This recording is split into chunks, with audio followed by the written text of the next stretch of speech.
Hey there, and welcome to this episode of the Poetry of Predicament podcast. I'm Dean Walker, and I'm particularly happy to be introducing my guest today is Lise Van Susteren. Lisa is a psychiatrist of some renown in the Washington, D.C. area. But more important than that, she's been far ahead of her time in terms of anticipating mental health concerns of some of what have become quite obvious existential level concerns for us, including climate change, but many others as well. I had the pleasure of first meeting Lise Van Susteren at the first conference for the Transformational Resilience Conference and Association. And that was founded and run by Bob Doppelt, who's still running it and still doing those conferences. And his remarkable book, Transformational Resilience. And particularly what got my attention about meeting Lise Van Susteren was not only her track record of being a mental health advisor to many different policy agencies and so on, but also her putting out of the results of some research that she did back in 2011, I believe. And it was for the National Wildlife Federation. And it was basically assessing and estimating, projecting, if you will, what the mental health concerns, the chronic and acute conditions that could be anticipated, primarily through anticipating the impact of climate change and its stresses, but a number of others as well. And their estimate out of that report was approximately 200 million people in the USA would have either chronic or acute impact in their psychological well-being as a result of these large-scale stressors. And in my subsequent number of interviews with Lise Van Susteren over the years, I have just heard her say time and again how, as daunting as that number is in a country of approximately 350 million, that they had actually underestimated. That was consistently the case in every interview that I had with her. This is no exception.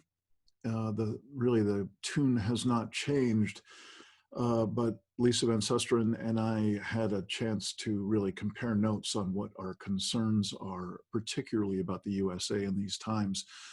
So I hope you'll find this valuable. I certainly did. I hope you'll enjoy a conversation with Lise Van Susteren. So I've learned a lot and looked at what the social scientists have to say and realized that all you have to do is look at COVID today and realize the extent to which we don't want to hear about reality. And that our way of defending against worries is to simply downplay them. And that's what we're doing. I'm Dean Walker, and welcome to the Poetry of Predicament podcast, a podcast for people brave enough to face humanity's challenges and problems, and most importantly, our numerous predicaments. The Poetry of Predicament is a podcast meant to inspire us to bring forth grace, beauty, and connection with the web of life in the face of a predicament-laden world. This week on the Poetry of Predicament podcast, help me welcome psychiatrist, author, collapse-aware mental health policy advisor, and researcher who has been far ahead of her time for years, Lise Van Susteren. In the name of kind of getting into the tone of where I do my work these days with people, I'd love to just check in just a little bit with each other, if that would be okay, before we get going on the official stuff. And whether I'd love that. That would. We don't need to include this in the interview. It's just a way to, kind of get more present and. Yep. Yeah. I understand completely. You want to go first, or should I? I'm happy to. I really am very excited to speak with you. It's a big deal that I'm on this track, and we got to meet kind of early on when I decided uh, the kind of the new sense of purpose and direction that I had created when I had written my book, The Impossible Conversation, and really out of that seen that there's very little. Again, just sharing my point of view about it. I landed on that we had really passed all the major off ramps where we could have made major difference in terms of not just climate change, but a handful of other global scale existential issues. And so when I got to meet you and Bob Doppelt and others at his first conference there in DC, it was just such um, a remarkably reaffirming um, experience to see people of such high caliber who were also engaged in these predicaments. You know, I don't know what else to call them at this point, and so I'm thrilled about being here today. I'm feeling really just delighted wherever we go in this conversation. And I can tell you that in my work, which I described to you a little bit in the emails, I, uh, every day I'm just uh, faced with kind of this odd two-sided coin. One is that I live in a very peaceful place. There's far less of the insanity that tends to be elsewhere in the USA in particular these days. My loved ones are well. I'm involved with a scale of projects that is just miraculous, and I feel so blessed with the people that I get to work with and collaborate with. It's going really well. And on the other side of that coin is a daily experience of having my my inner capacity to be present, to stay present in the face of extraordinary circumstances. It's just wrenched open to the next level, and that is almost never a pleasant experience. But I'm getting used to it now, and so you know, I won't lie to you. I'm really deeply concerned about pieces of what's going on in this world, and and the work that I'm doing with people. I feel blessed that I get to be of service in some way to people who are confronting human-caused collapse of Earth and human systems. And you know, just last thing I'd finish up with is there's a remarkable amount of love and even laughter and connection in this work that I wouldn't have anticipated. Yes, there's plenty of grief and there's plenty of hardship and challenge and so on, but there's a remarkable amount of resilience in the form of people really just opening their hearts with each other, and the the caring and the joy that can come out of that at the oddest of times. It's a good thing. So thanks for letting me check in, and over to you. Well, I think I hardly need to check in. All I need to do is say ditto. That's the absolute truth. I hear myself saying I live on two ends of the spectrum. On the one hand, contemplating disaster and that it's imminent. And on the other hand, my sails full of good wind from the relationships I have with other people and work that is purposeful. So reconcile that, if you will. You can't. And you don't want to either because you come up with mud. I think Mm. what you have to do is know that you're living in two worlds and that one can fuel the other. or help us to maintain a certain equilibrium and a certain desire to keep fighting on. Yeah. Yeah. Far from easy. It's not that it's not easy, it's far from painless. Mm-hmm. Yeah. So while you were talking, you may have noticed I realized that I closed my eyes. I am finding increasingly that well, it's like anybody that goes like this. The impulse not to see what you know you can see that's right before you is so Yeah. strong that when I hear the words, I want to close my eyes. Yeah. Yeah.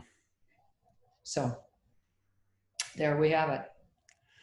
Well, thank you for checking in, and thank you for spending time with me today. It is really great to be back in touch with you. We got to speak or exchange a little bit on email, so we have some things that we can touch in with. I definitely want to hear about your book. I definitely want to hear about what you've been seeing, what you've been experiencing from your perspective since last we talked. That might be a little much to think we're going to cover that in a few minutes. But anyway, I got to tell you, one of the cornerstones of my initial research for my book, and then for really all the expressions since then, when it comes to having the interface between what is trackable in human culture, in our U.S., particularly the U.S. culture, not so much on the climate science side, but the territory you covered in I think it was 2011 report for the National Wildlife Federation. Correct. Very And good. it just still drops my jaw, and it really set me on a track of looking at just how we normalize more and more daunting information, and we tend to chew it up and make it into some sort of a spineless pablum after a while. So you have something as strong and as clear and as daunting as what you put out in that report, and then our subsequent conversations where you said we underestimated, and the numbers are just jaw-dropping to begin with. I'm curious if you wouldn't mind just letting us know, as you look back to that report, its impact, and what you've seen coming after that, where we are now.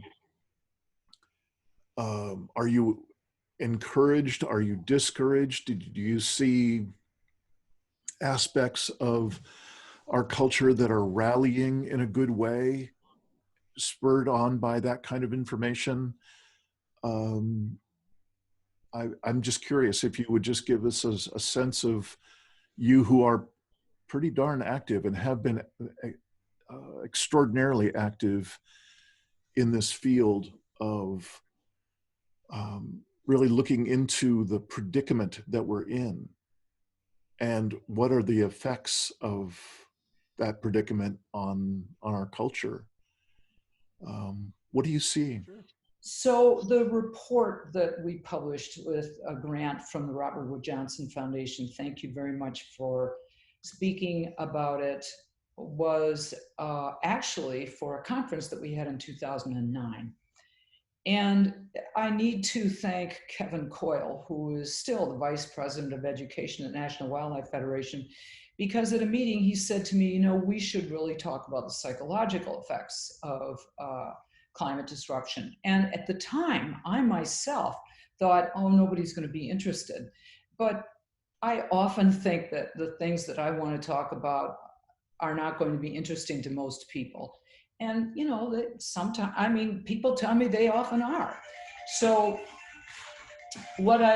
So when Kevin suggested that we have this event, it was on the heels of having presented on the emotional toll of climate disruption at Robert Wood Johnson Foundation. They gave us the money to have the conference. And we had incredible people there together who were real stars intellectually and from the point of view of having a prescient state of mind, being able to imagine.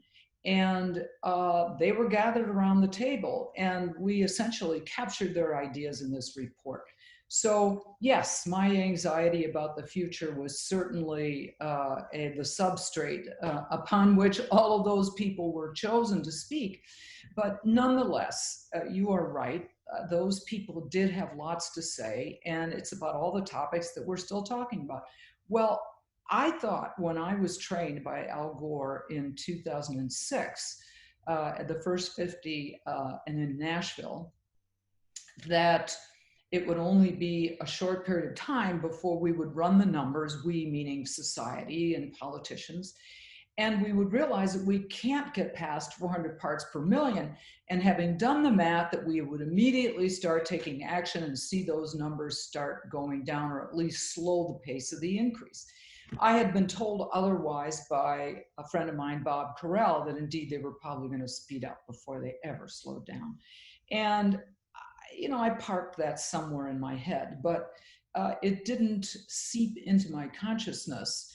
But little by little, of course, over the years, my naivete about the human condition, and as one of my kids would probably say, you mean to tell me you're a psychiatrist and you're naive about the human mind and denial? And the answer is, yeah, I guess it's true.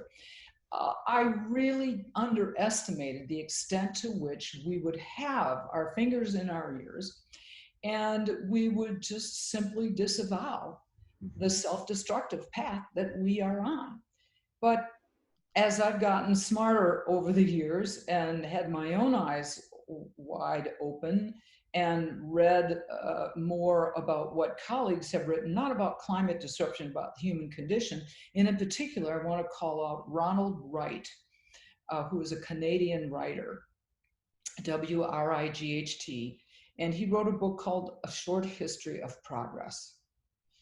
And it talks about human compulsion to go through various stages. And after going through these various stages, each of which is a response to the prior one and doesn't end up in a very good place, we simply hit the repeat button and start over again. And we've essentially been doing that for the last, 250,000 years, ever since we dropped down in the savannah. So I've learned a lot and looked at what the social scientists have to say and realized that all you have to do is look at COVID today and realize the extent to which we don't want to hear about reality. And that our way of defending against worries is to simply downplay them. And that's what we're doing.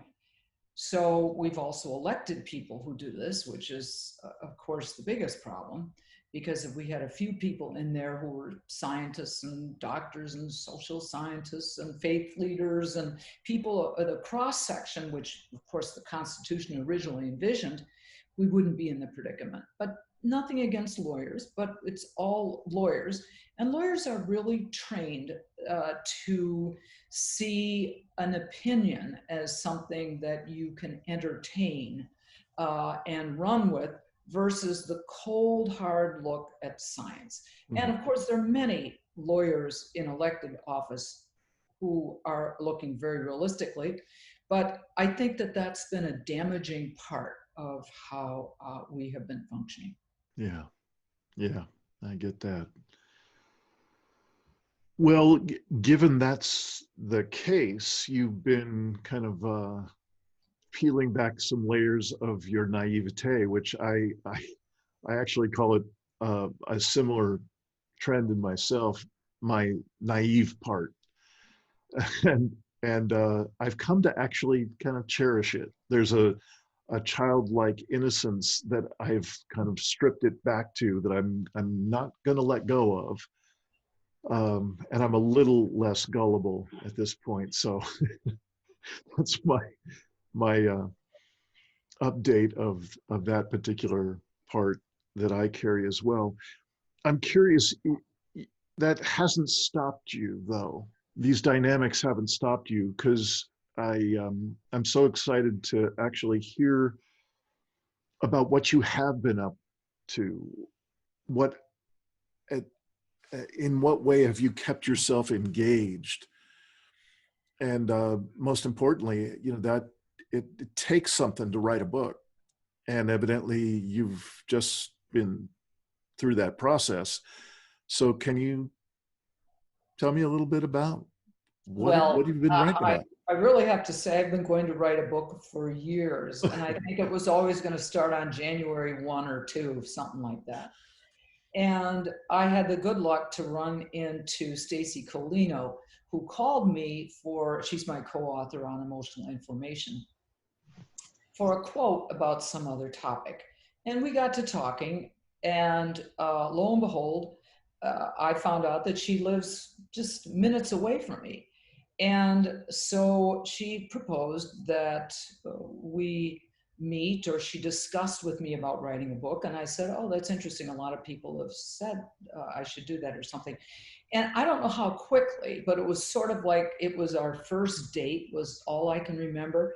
And she asked me if I wanted to co-write a book with her. And I thought, geez, she's already asking to get married, and we have, barely had a coffee together. So she has written with other people, so she kind of could make a judgment quickly. But I was an ingenue and didn't realize also how talented she is. So I was really, maybe we should get to know each other first. So she was very good. She proposed we have coffee, and then it sort of felt like we were moving in together. By the time we finally came to a decision, it was a very natural step that we would write together. So Stacy kept us on track, and Stacy is a very fluid writer. She writes quickly, she's efficient. So the ideas that have been rattling around in my head, some of which have appeared in various presentations that I've given over the years, appear in the book.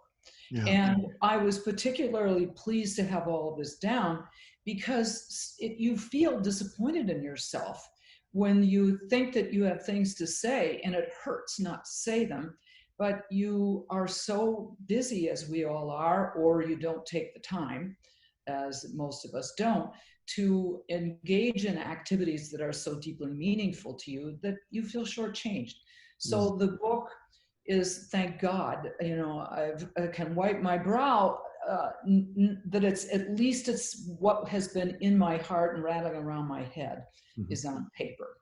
Now I can go about seeing how I can continue the crusade to bring the message, not just to individuals, but as we well know now, and I know you do too, to create community resilience. Right. Can you say more about what's in this book? What's Yes, yeah. I can. The book emanates from my terror about what's happening with respect to climate and to what is being suggested may happen. However, I recognize that people have different things that they're worried about. And they state sometimes that they're worried about things and will order things with reference to experiences that they've recently had, or those around them have had, or other things. But I don't doubt, and I want to start off with this, that everyone on some level knows that climate is coming after us.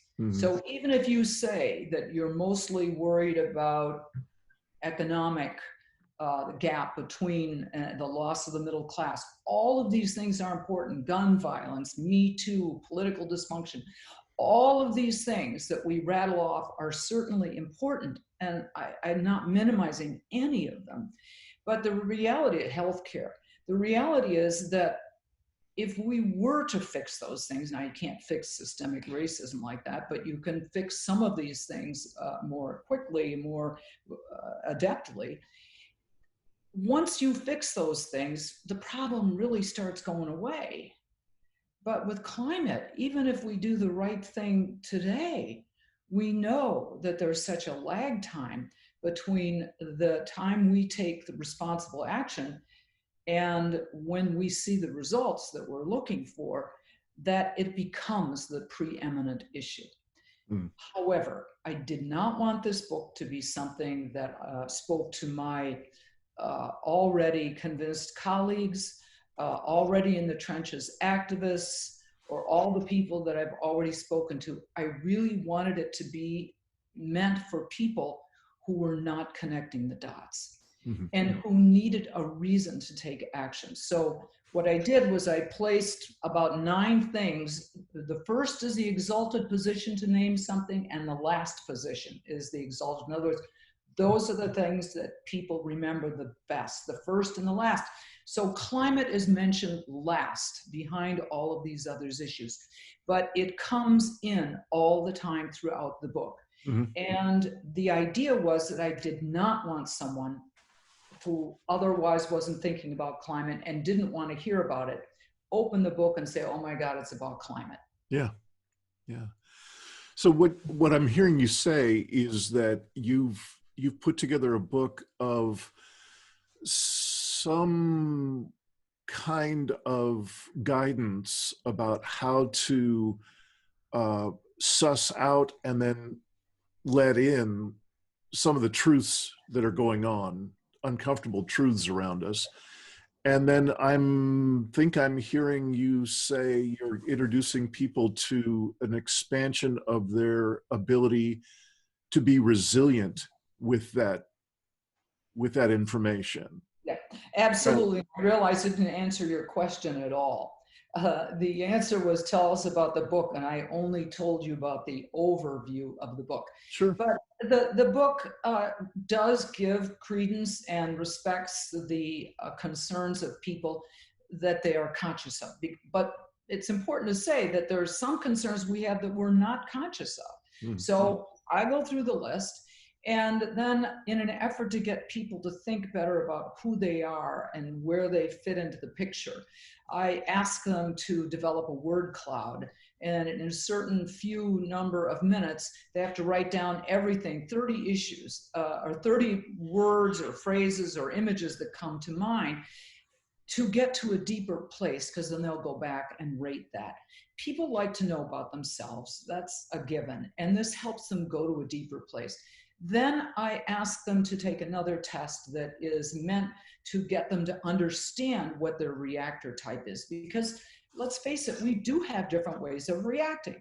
Right. And the reactor types include the sort of anxious reactor, then there's the revved up reactor, there's the molten angry reactor, and there's withdrawing reactor. And the reason that this is so important is that when we interact with each other on these issues, we have to be able to decode what behaviors are, because so much of what we communicate is through body language. We have to read what people are saying and doing, and we're not so good at that. And so this was an attempt to breed more tolerance into the discussions of all of these issues. Then I go on in the last section of the book to the restore plan, which is all about becoming more conscious of all of the behaviors that we can engage in that will make us more resilient, and that in having us live in harmony with nature may be the promise of a healthier, safer future. So I'm curious. That sounds like, you know, my shorthand for the similar kind of elevator pitch for my work is what got us into this predicament is our disconnection from the primary sources of meaning in life, deeper self, each other, earth, and soul. And so the entire body of work that I got going on is based on how can we reconnect how can we get ourselves reconnected with life? And what I was hearing you just say is a reconnection with Earth is what is the particular piece that I was hearing you say. I'm curious if your suggestions through this book are also involving any kind of self-regulation, co-regulation, ways for us to connect with each other along the way as well. You just see the result of my favorite chapter, which is the chapter on nature, reconnecting with the gifts of nature, is my favorite. But the essence of the Restore plan, evolution designed us a certain way. And evolution is not stupid. This is R&D, research and development over billions of years. Humans have landed into the spotlight on stage, and we've thought, oh no, we've got a better idea. We're going to do, and then we go about the various things that are in contradiction to the way we were evolved. It's sort of like, I've thought to myself that it's a lot like teenagers whose parents have gone out of town and throw a party and think that, that when their parents get back, that they're not going to see it. I mean, of course there are going to be consequences. Of course you're going to find the beer cans and the cigarette or something else burns. You know, it always happens. I've had 3 kids live through teenage years, and I was actually a teenager myself once. So I know.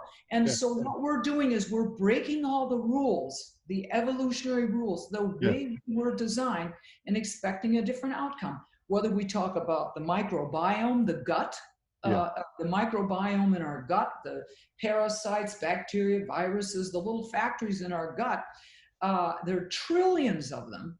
And they're responsible for breaking down food, for providing sustenance for the whole body.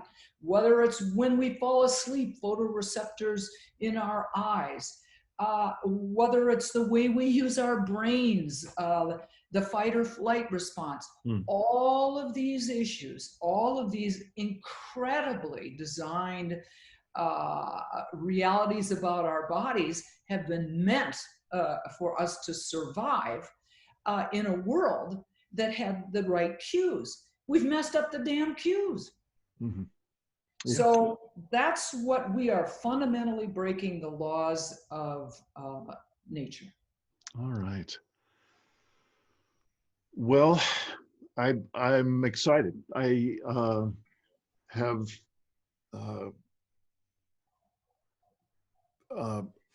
I forget now. I definitely went into Amazon to order up your book, and am I right in remembering that it was on order? Has it been released yet?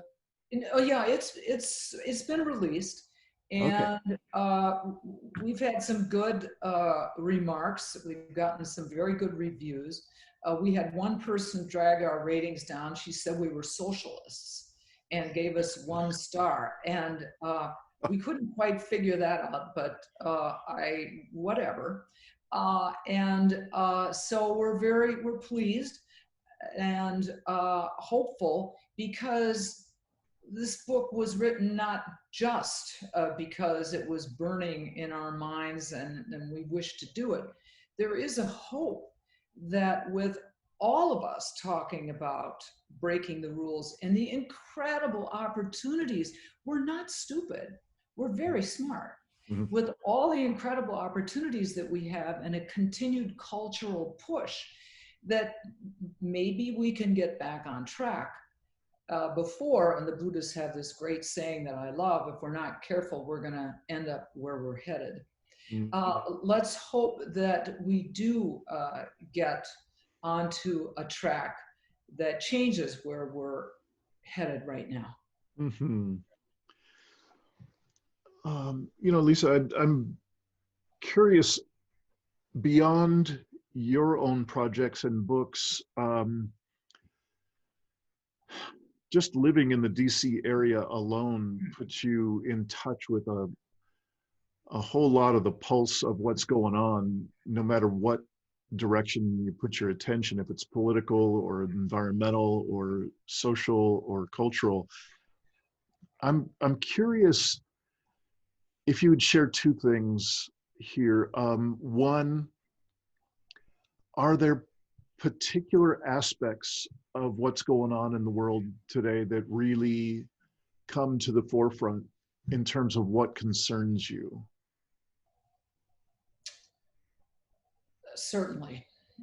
Uh, it feels like confetti coming out of my head, Yeah. but I will try to order them. Of course, the first concern, the most prominent right now, is November and getting out the vote and getting that vote counted.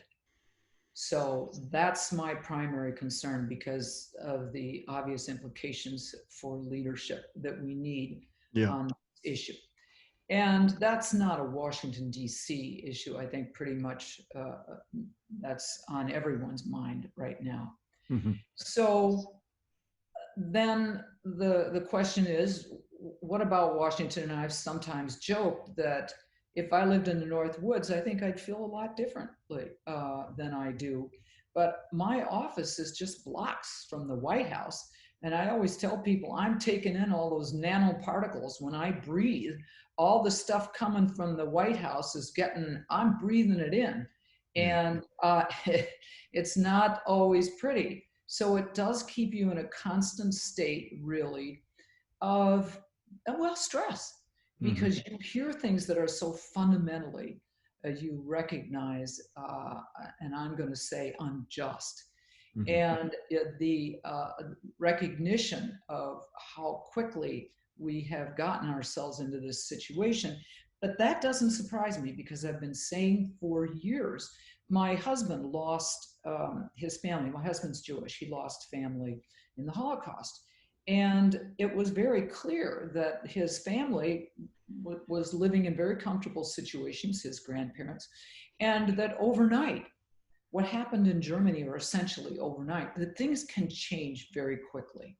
Mm-hmm. And so this is, and the recognition that the veneer of civility is just that. It's a very superficial layer. When we start going into survival mode, things can devolve very quickly. Here's my concern. I used to be a profiler for the executive branch of government, which is a euphemism for actually the CIA. And I again, I want people to know that I'm not embracing the CIA or its policies, but I was a psychological profiler of world leaders. That's it. And one of the things that I know is that when people are scared, they regress.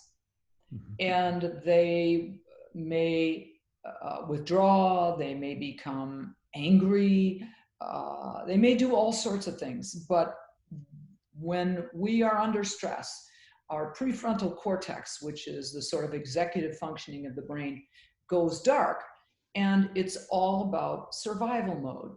It's the back part of our brain, so to speak, the fight or flight, etc., becomes engaged.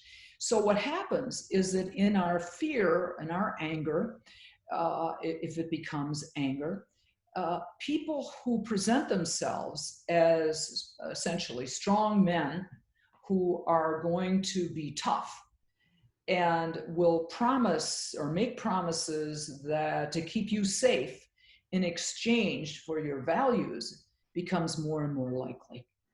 People are scared. I've seen it in hospitals. Anybody who's sick knows that you regress and when you're scared. And this is the model really for what I fear with the emergence of strong men, but strong men, not strong men, but tyrants, essentially bullies all around the world. Let's hope that we reverse that in November. Yeah. Yeah. Well, thank you for that. I share so much of that concern. On the other side of that question is, are there any aspects of the world as it's playing out right now that consistently bring you some encouragement, some Right. hope, But some, I can't even wait for you to finish the question. I'm yeah, just, please. is it like the kid, in class, Yeah. calling me. Yes, we just saw a huge victory in the courts. The pipelines, the Atlantic Coast Pipeline, which has been threatened in my neighborhood now since 2014, it's being fought. And I'm going to give a shout out to Mike Tidwell, who's the director of Chesapeake Climate Action Network. I'm on the board there. Mike and so many people formed a huge coalition. They pounded the Virginia legislature, where a lot of this was being fought over, because that's where Dominion is a Virginia power company. That's where a lot of this work was being done. Well, the Virginia legislature turned liberal this last time for the first time in God only knows how many decades. And it was really the work of people like Mike and his coalition, very dedicated on getting that done, not because we're anti or he's anti-Republicans or conservatism, but it's because of the things like the pipeline and climate change, which in Virginia and so many other places is usually a liberal theme, although conservatives are welcome to rejoin the reasons why they were conservatives in the beginning, which was to protect our lands and our air and water, and join this fight. So it's not anti-Republican or anti-conservative, but we saw that the Atlantic Coast Pipeline was canceled. In the meantime, that was the legislative. They gave up because every time they turned around, there'd be another court case, another filing, another objection. We have seen the Dakota Access Pipeline stopped. No oil, I believe, is coming through. No gas is coming through Dakota Access Pipeline. Same with Keystone XL pipeline. The courts have said that they did not do the job that they must do in order to assess the climate impacts. So the courts are moving in the right direction. And we were dancing around doing an Irish jig, I think, for weeks after that. So yes, the tide is turning. And we have seen a surge in renewable energy use, wind, solar, and technology is now redirected at being smart. So these are the things that give me enormous hope. I got it. Yeah, I really appreciate you mentioning some of these court battles that have shocked me. They have literally dropped my jaw because I'm about close to 20 years into a great discouragement about the judicial branch in the USA. There's a whole lot of very conservative influx into judicial positions across the country at every level. And obviously the Supreme Court is the most important. And I had given up. But just in this past year, there have been a handful of shocking decisions that seem to involve some amount of openness and true consideration of law. So I'm really appreciating your reminder about these environmentally based decisions. Well, let's face it, Mother Nature, many of the early environmentalists were talking about this stuff forever and, screaming from the rooftops. But now that Mother Nature is beginning to make the point, sending fires and floods and god-awful heat waves and everything else, it's getting a little hard to deny the reality. So Mother Nature has been making a point that many humans were not able to pick up on until she started really getting angry with us. Yeah. Now, one thing I'd like to bring up, actually, speaking of Mother Nature, that people don't hear about often, and that is that there are many forces in nature that are built in to deal with invasive species and or the super predators as humans actually are. And the invasive species, usually what happens is that they're in our good friend Bob Doppelt was talking about this yesterday because I was on the phone with him. Bob was talking about the succession strategy in nature, which is that an invasive species may flourish for a while, but after it does its damage because it is overtaking everything and altering the chemistry and the biology and even the physics of what's going on, it is no longer a successful species, and another species replaces it.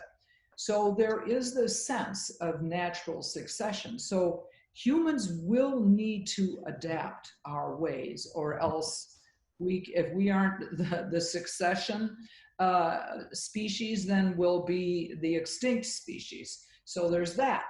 And I had in the past talked with, well, and still, a number of people, but of course not recently because of the pandemic. But in the past, young people that I would sometimes talk to and others would say, and I began to wonder myself, as this was the case, if there would be a pandemic and that Mother Nature would simply wipe out the offending species just like that.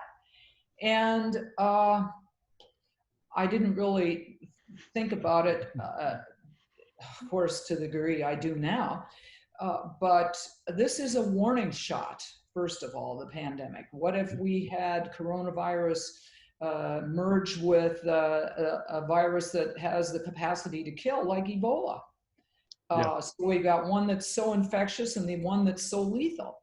But there's something else, because Mother Nature, after all, is very elegant in the way that she deals with species that are no longer right for nature.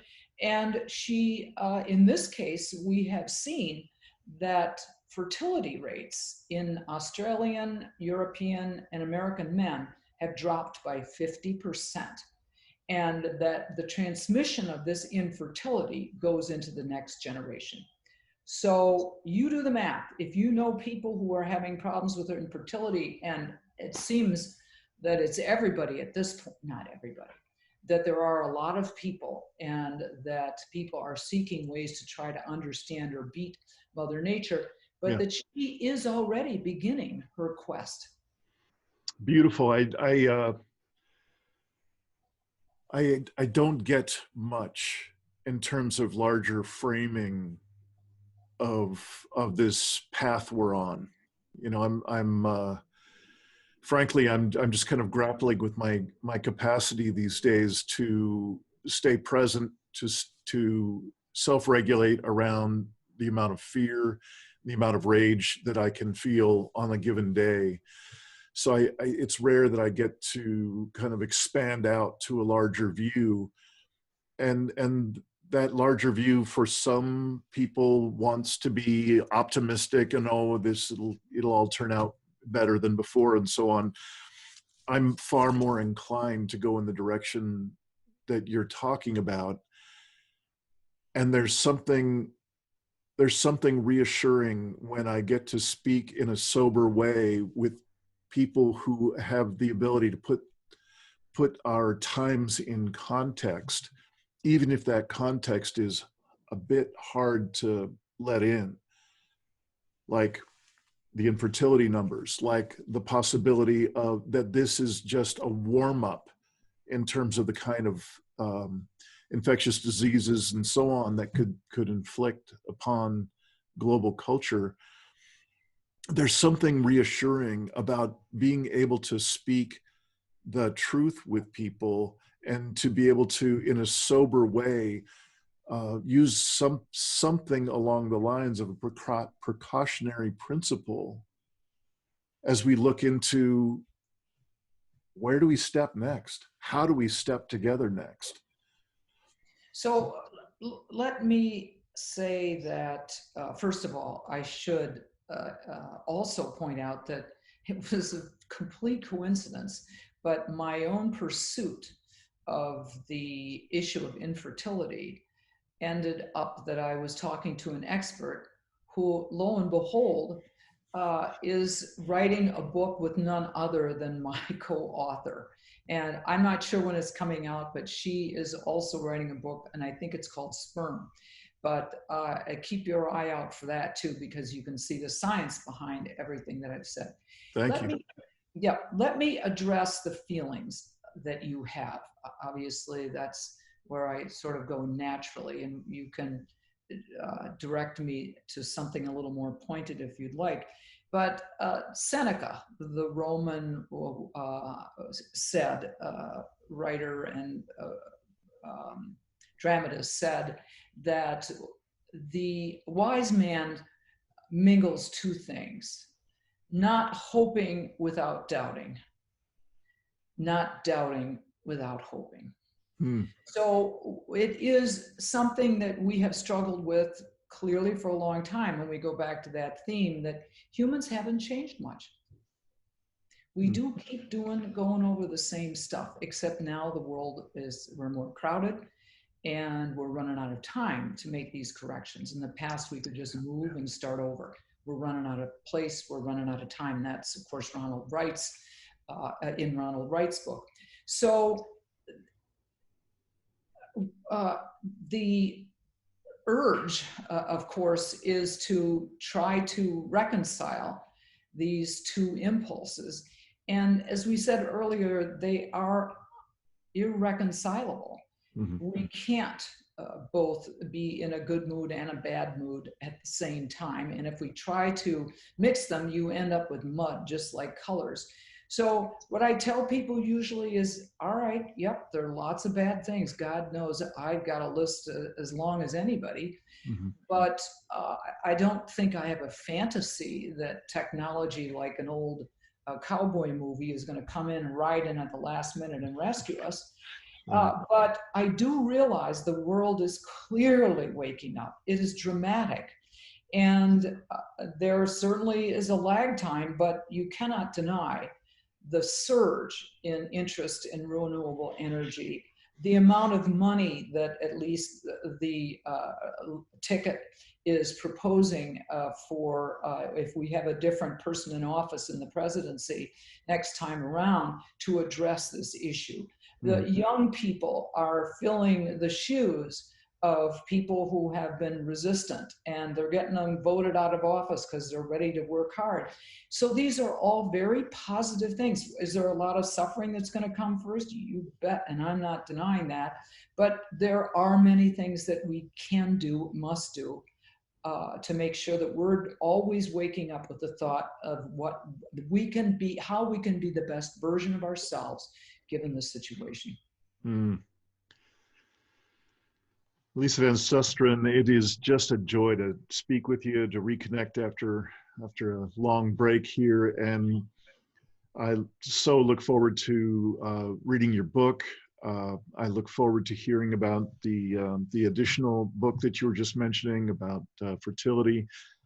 And most of all, I just want to keep underscoring my experience of you as a cornerstone character in this, in my approach to being a part of the collapse-aware community, and your remarkable work, so ahead of its time for so long, and your influence in important pockets of this community, this collapse-aware community that, you know, today is no exception, where you provide really just the sober facts, but you also provide that that very human softness of what it is to hope together, no matter what is out on that horizon.